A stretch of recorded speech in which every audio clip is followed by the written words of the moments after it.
ಜೀವನದಲ್ಲಿ ಎಲ್ಲಾ ತರದ ಜನನ ನೋಡಿದ್ಮೇಲೆ ನನ್ಗನ್ಸಿದ್ದಿಷ್ಟೇ, ದುಡ್ಡಿದ್ದಾಗ ಎಲ್ಲ ನಮ್ಮವರು, ದುಡ್ಡಿಲ್ದಾಗ ಯಾರು ನೀನು ಅನ್ನೋರು. ಸೊ ನಿಮ್ಮ ಹತ್ರ ಎಲ್ಲ ಇದೆ, ಹಣ ಆಸ್ತಿ ಮನೆ ಎಲ್ಲ ಇದೆ ಅಂದಾಗ ನೀವು ಎಲ್ಲೇ ಇದ್ರೂ ಸ್ಮಶಾನದಲ್ಲಿ ಇದ್ರೂ ಹುಡ್ಕೊಂಬರ್ತಾರೆ. ನಿಮ್ಮ ಹತ್ರ ಏನೂ ಇಲ್ಲದೆ ನೀವು ಬೀದಿಲಿ ನಿಂತಾಗ ನೋಡಿದ್ರು ನೋಡ್ದಂಗೆ ಹೋಗ್ತಾರೆ. ಸೊ ನೀವು ಜನದ ಬಗ್ಗೆ ತಲೆ ಕೆಡ್ಸ್ಕೊಳಕ್ ಹೋಗ್ಬೇಡಿ. ನಿಮ್ಮ ಜೀವನ ನಿಮ್ಮ ಇಷ್ಟದ ಪ್ರಕಾರ ನಡೀರಿ. ನಿಮ್ಮ ಆತ್ಮಸಾಕ್ಷಿಗೆ ವಿರುದ್ಧವಾಗಿ ಯಾವತ್ತೂ ಹೋಗಕ್ಕೆ ಹೋಗ್ಬೇಡಿ. ಯಾಕಂದ್ರೆ ಇಲ್ಲಿ ದುಡ್ಡಿದ್ದವರು ಏನ್ ಮಾಡಿದ್ರು ನಡೆಯುತ್ತೆ, ದುಡ್ಡಿಲ್ದೇದವರು ಎಷ್ಟೇ ಸರಿಯಾಗಿದ್ರು ಅವ್ರ ಮೇಲೆ ಏನಾದರೂ ಒಂದು ಹೇಳ್ತಾನೆ ಇರ್ತಾರೆ.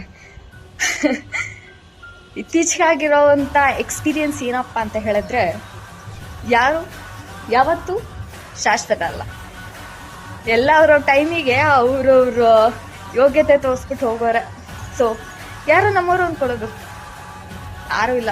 ಒಬ್ಬರೇ ಬಂದಿದ್ದೀವಿ, ಒಬ್ಬರೇ ಹೋಗ್ಬೇಕಷ್ಟೆ. ನಿಜ ಅಲ್ವಾ?